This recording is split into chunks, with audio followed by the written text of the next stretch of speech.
Hello everyone, welcome again to my channel Bubble के classes. आज हम स्टार्ट करने वाले हैं एक्सरसाइज 6.2 के क्वेश्चन नंबर 4 से। सो स्टार्ट करते हैं। Fourth question is in figure 6.13 इस डायग्राम की बात करी है जो कि क्वेश्चन में गिवन है। PQ is parallel to ST।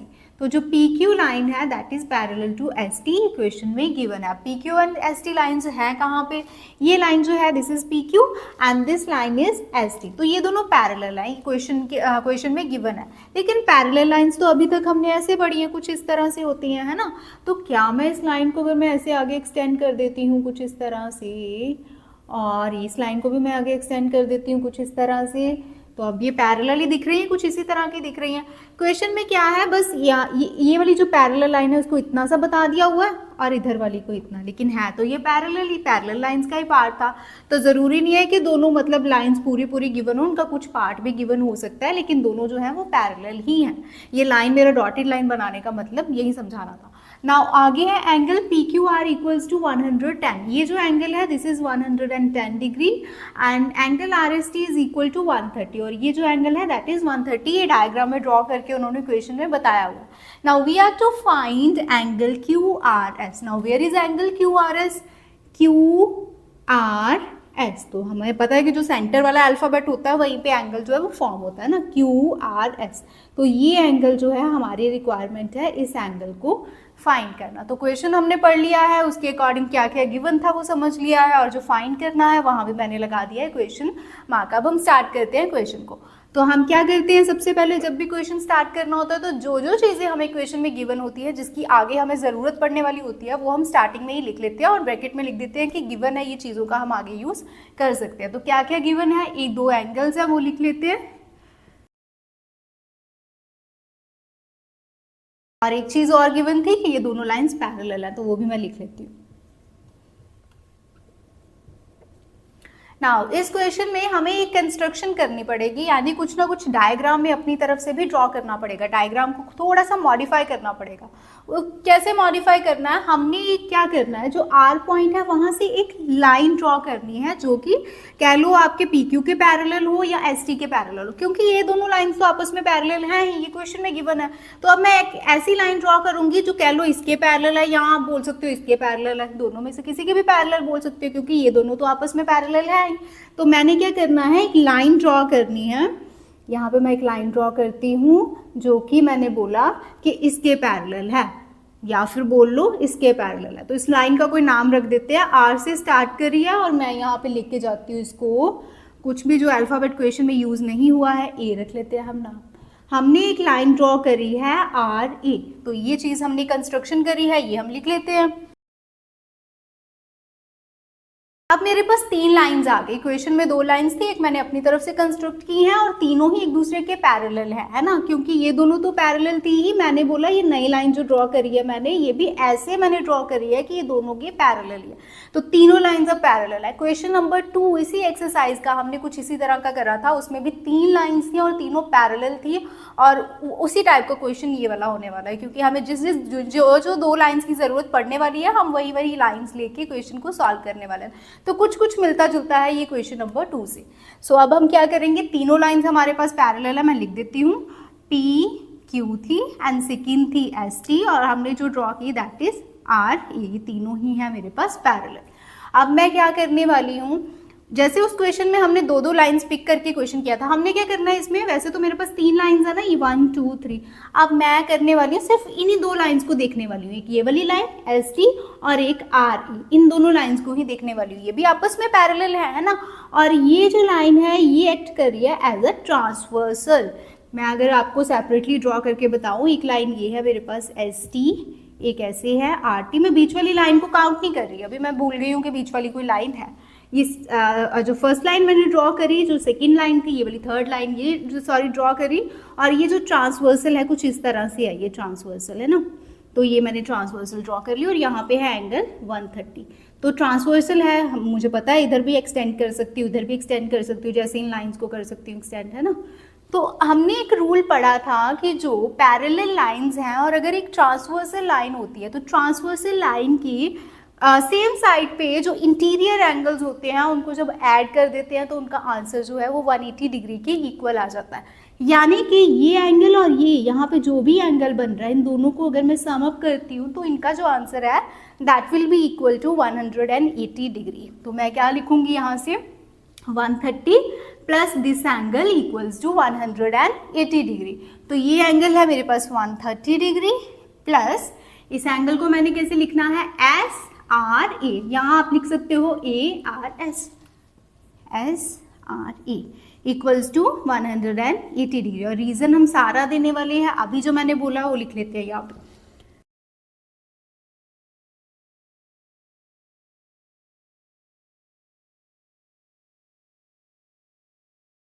सो ये था रीजन जो हमने ब्रैकेट में लिख लिया। अब यहाँ से हमें पता है कैसे सॉल्व करता है, एस आर ई एंगल की वैल्यू आने वाली है। वो क्यों, 130 डिग्री जो है हम दूसरी साइड लेके जाएंगे, उधर जाके हो जाएगा माइनस का, और माइनस करेंगे तो आ गया 50 डिग्री।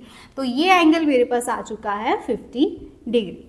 तो अब आगे क्वेश्चन को कंटिन्यू करते हैं। अब मैंने पी क्यू और आर ए लाइन के साथ अलग से डायग्राम बना लेती हूँ। फर्स्ट वाली लाइन को हम भूल जाते हैं कि वैसी कोई लाइन भी क्वेश्चन में है, तो अलग से सेपरेटली डायग्राम बनाते हैं कुछ इस तरह से।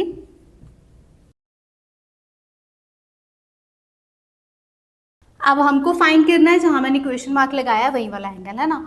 तो हमें पता है जो पी क्यू है and R S that are two parallel lines, और पैरेलल लाइंस में जो अल्टरनेट एंगल्स का कॉन्सेप्ट है वो हम लगा सकते हैं। यहाँ पे अल्टरनेट एंगल्स कौन कौन से बन रहे हैं, क्योंकि ये लाइन और ये लाइंस आपस में पैरेलल है, और ये लाइन जो है एक्ट कर रही है एज ए ट्रांसवर्सल लाइन, है ना, क्योंकि दोनों को इंटरसेक्ट करके जा रही है, इसको क्यू पॉइंट पे, इसको आर पॉइंट पे।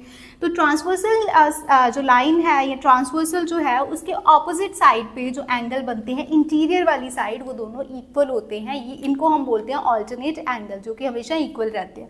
तो ये ट्रांसवर्सल के ऑपोजिट कौन से एंगल्स बन रहे हैं, एक ये एंगल बन रहा है और दूसरी साइड ये पूरा एंगल। तो ये दोनों एंगल्स भी आपस में इक्वल होने वाले हैं। तो इनको हम कैसे लिखेंगे, 110, ये एंगल और ये एंगल आपस में इक्वल। 110 किसके इक्वल है, सिर्फ ये नहीं, ना ही सिर्फ 50 डिग्री है पूरा, क्योंकि यहाँ से शुरू होके यहाँ तक खत्म होना चाहिए ना एंगल। तो क्वेश्चन मार्क वाले एंगल को हम कैसे लिखेंगे, एंगल क्यू आर, ये लाइन जहाँ पे सॉरी एस पे खत्म हो रही थी, एस प्लस 50 डिग्री। तो यहाँ से क्यू आर एस की वैल्यू आ जाएगी, क्योंकि 50 जो है इस साइड आके माइनस होने वाला, तो माइनस करा तो आ गया मेरे पास 60 डिग्री। तो एंगल जो हमने फाइंड करना था वो आ गया है Q R S and that is equal to 60 degree. तो ये था क्वेश्चन नंबर 4। आगे कंटिन्यू करते हैं क्वेश्चन नंबर 5 से।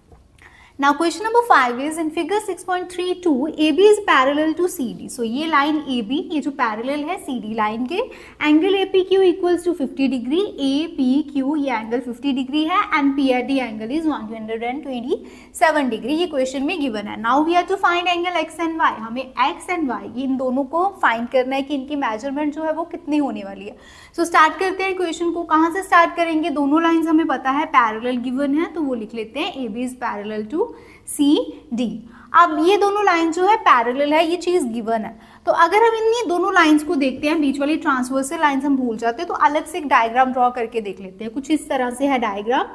These are two lines AB and CD जो कि है आपस में पैरेलल। और हम अगर ये वाली सिर्फ लाइन की बात करने वाले हैं, ये एक्ट करिए एज ए ट्रांसवर्सल। इस लाइन को अभी हम भूल जाने वाले हैं फिलहाल के लिए। सो ये यहाँ पे एक्ट कर रही है as a transversal P Q, और ये एंगल यहाँ पे दिया हुआ है 50 डिग्री, है ना, और यहाँ पे इस साइड पे दिया हुआ है x। तो अगर दो पैरेलल लाइंस हैं, ट्रांसवर्सल लाइन की ऑपोजिट साइड पे जो एंगल्स का पेयर बनता है वो इक्वल होता है, और उनका रीजन रहता है ऑल्टरनेट इंटीरियर एंगल्स। तो ये वही एंगल्स बन रहे हैं। ये दो पैरेलल लाइंस हैं, ये ट्रांसवर्सल है, ऑपोजिट साइड के ऊपर इंटीरियर एंगल्स हैं, तो दोनों इक्वल होने वाले हैं, यानी कि जो x है उसकी मेजरमेंट भी होने वाली है 50। तो ये यहाँ से एक एंगल हमारे पास आ गया। तो हम कैसे लिखेंगे, इसको लिख सकते हैं as AB is parallel to CD, so we can write 50 degree equals to x। कि जो x की वैल्यू है वो भी 50 आ गई। वो क्यों, इसका रीजन क्या देंगे हम, ऑल्टरनेट एंगल्स। तो ये सेपरेटली मैंने डायग्राम आपको इसलिए ड्रॉ करके बताया कि ताकि आपको समझ में आ सके कि ये हमने कॉन्सेप्ट क्यों लगाया। तो आपको ज़रूरी नहीं होता ये डायग्राम अलग से ड्रॉ करने की, आप यही क्वेश्चन से ही, मेन डायग्राम से ही क्वेश्चन को सॉल्व कर सकते हो। अब आगे कंटिन्यू करते हैं क्वेश्चन को। जो x की वैल्यू आ चुकी है मेरे पास 50, यहाँ पे हम लिख लेते हैं डायग्राम में। नाउ अगर हम बात करें इस लाइन को, देखें CD लाइन को, है ना, तो यहाँ पे भी कोई ना कोई एंगल तो बनेगा ही। अब CD क्योंकि एक लाइन है तो ये इसका मतलब ये पूरा एंगल कितना होने वाला है मेरे पास, 180 डिग्री होने वाला है। उसका रीजन क्या रहेगा, लीनियर पेयर रहेगा, जो कि हम काफ़ी क्वेश्चंस में यूज़ कर चुके हैं। तो मैं क्या लिखूंगी, ये एंगल प्लस ये एंगल इक्वल्स टू 180 डिग्री, और इसका रीजन रहेगा लीनियर पेयर। तो मैं लिख सकती हूँ 127 डिग्री प्लस दिस एंगल। इस एंगल को हम कैसे लिखने वाले हैं, PR and Q, angle PRQ। अगर PRQ आप नहीं लिखना चाहते हो, इसको आप 1 मान लो, तो यहाँ पे 1 लिख देना, इक्वल्स टू 180 डिग्री, और इसका रीजन रहेगा लीनियर पेयर। नाउ आगे PRQ यहाँ से आ जाएगा, 127 जो है उस साइड जाके हो जाएगा माइनस।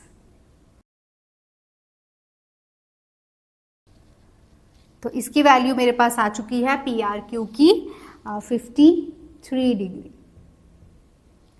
अब मैं देखने वाली हूँ सिर्फ इस ट्राइंगल को, बाकी लाइंस अब हम भूलने वाले हैं, सिर्फ इस ट्राइंगल की बात करेंगे जो कि है PQR। हमें पता है एक ट्राइंगल के 3 एंगल्स होते हैं, तीनों को अगर हम सम अप करते हैं तो उनका जो सम है वो आ जाता है इक्वल 180 डिग्री के इक्वल। यहाँ पे कौन कौन से एंगल है, angle P, angle Q and angle R, और अगर मैं तीनों को ऐड करूंगी तो वो हो जाएगा 180 डिग्री के इक्वल। तो वो वाला कंसेप्ट हम लगाने वाले हैं, ट्राइंगल वाला।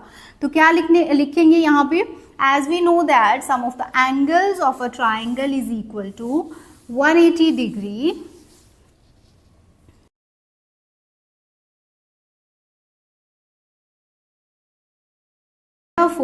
ये तीनों एंगल्स को ऐड करके आ जाएगा आंसर 180 डिग्री के इक्वल। तो x लिखना है, हम डायरेक्ट उसकी वैल्यू पुट कर देते हैं जो है।